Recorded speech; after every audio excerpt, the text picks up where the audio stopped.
I have been helping them with events like this, with things that happen on campus, with collabing with different clubs, all sorts of things. I'm a master's student here, and I got my undergrad in communication studies. If you need to talk to anyone about that major, come talk to me. I have a lot of amazing things that I can tell you about. So tonight we're going to have a couple of performances.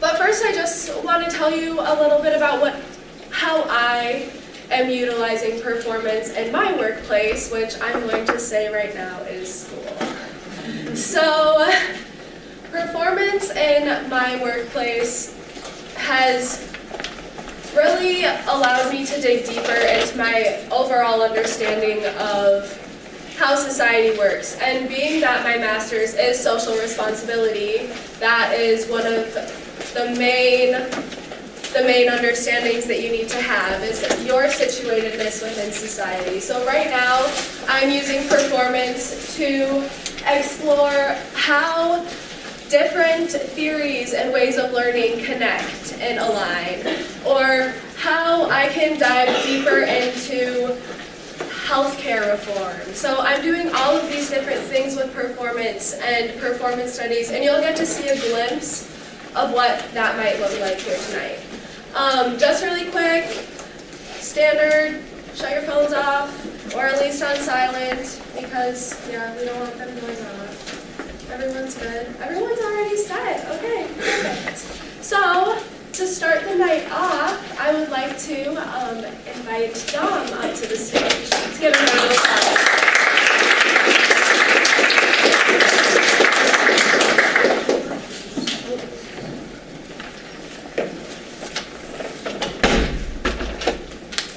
Good evening, everyone.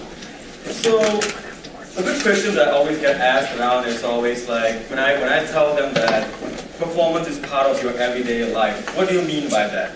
Especially in my workplace, they say like, because I have 2 jobs back home in Malaysia where I come from. I see my Malaysian friends over there. So, I work with my dad as the public relations director of his company. So that means I have to be very formal.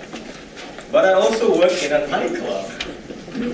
I work as a club MC. Everyone knows what that is, right? The guy who holds the microphone and starts saying, jump, jump, jump. And that's me. So yeah, I get paid just to scream on top of my voice.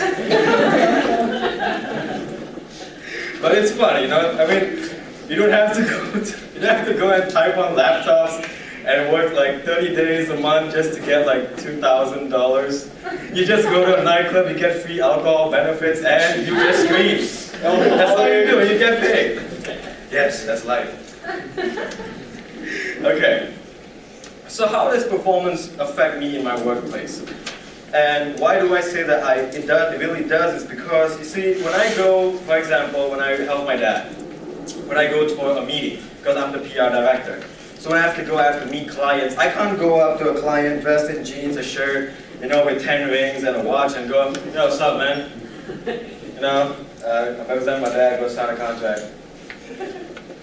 So, it doesn't work that way. If I came up to you doing that, you're definitely not going to sign the contract. Because number one, I'm not having a formal performance. I don't look like, credible. Yeah. But on the other hand, if I wore a suit, a nice tie, I wore nice slacks, and of course, I still wear my rings, of course, but anyways.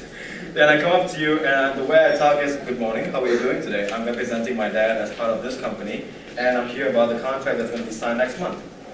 See, now I have a formal, the way I present myself is different, and most likely, 90% of the time, in my case, 100% of the time, they always sign the contract. That's why I'm the PR director. So yeah, but of course, if I were to take that style, and if I were to go to a nightclub, can you imagine you go on stage? Right, good evening everyone, it's Friday night. Everyone's going to have some nice alcohol and we all going to jump.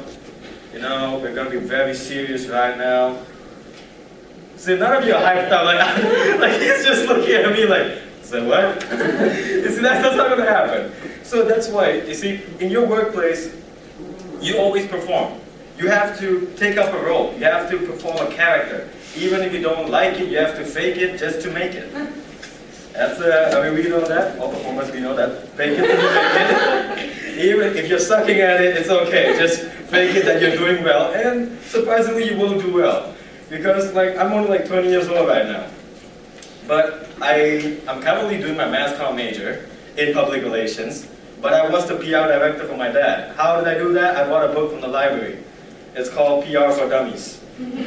Literally, that one book taught me everything I had to know about public relations. I actually didn't teach you that much. I had to learn that myself. But anyways, it taught me fundamentals. So it's part of the character. So when I have to go for a formal interview, or if I have to represent my dad for the company, I have to take that role because I have to convince them. That's my performance. That is me. So when I go, so for example, this part is my formal side. So when I come this side of my life, I have to put on that suit and tell myself today, I'm going to be this Don. And then that very night, once I strip down my suit, I put on my, what I call my party outfit, you know, my J's. Anybody got J's here? Okay, maybe? No J's? Really? Jordans? Nike Jordans? No, really, no one. That's embarrassing. Okay, so I put on my Nike Jordans, I got my bling, I go in the club, and I'm like, now I'm going to be the hype Don. Because if you go into the club and you don't perform hype, honestly, you'll get fired like the next day. That's actually one thing they don't tell you in the nightclub. If you work one day in a club and you don't get an energetic audience, you get one warning. Second time you go, you get a second warning. Third time, you're fired. I worked in the same club for like 4 years. So I think I'm good enough, I guess. So yes, in that sense, performance is part of your everyday life. You need to understand more about that. Take Dr. Tudor's classes. It's literally called Performance in Everyday Life, 210. And that class actually made me actually realize how much I actually had to perform in everyday life. Not just in your workplace, in everyday life, with people, everyone around you. It's just part of it. You have to, with different people, you have to learn how to perform different roles. This is my social role. Like how I'm talking to you right now, this is not my formal style. This is my very casual style. Maybe some of you who have seen my previous performance before, then you would have known that's my formal style. This is my informal style. Very social-like, looking around, smiling, staring. I'm watching you. Just kidding. So yes, one thing I would like to actually say when it comes to my workplace is that I had tremendous difficulty in the starting point of having to adapt to switching here and there, and then on the same day. You know, it's not easy to, by day you are being formal, and then by night you are in a club being social and hyped and crazy. And then you're still thinking about that meeting that you have to attend at 10 o'clock tomorrow morning. You know, it kind of gets into your head. It really affects you in that sense, but that's work. Because, well, money's not going to fall from the sky, we all know that. So you have to be able to adapt. And that is one thing about performance, is that if you don't adapt to it, if you don't like make it a part of you. I always tell my friends, when you want to perform something, you can't perform it like you just want to. You have to perform it like you mean it. So you can't just say, I'm going to be this person today, and just go with the flow. I mean, although yeah, we always say trust the process, but in that sense, you can't just go with it. You have to believe it. You have to make that role you. That's how I perform my multiple kinds of informal, social, and or hype in my workplace environments, because I have adapted that into my life. I made my roles a part of me, and that is how I perform in my workplace. Thank you.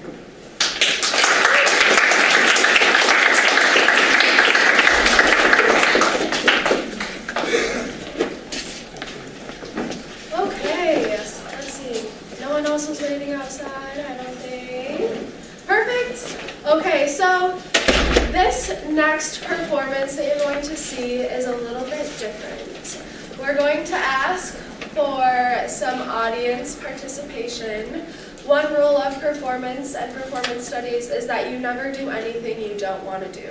So if there's a prompt and you're like, kind of want to do it, but not really, but yeah, and if that's like yes, I want to do it, then come up, join the party, or just stay where you're at. Either way. So,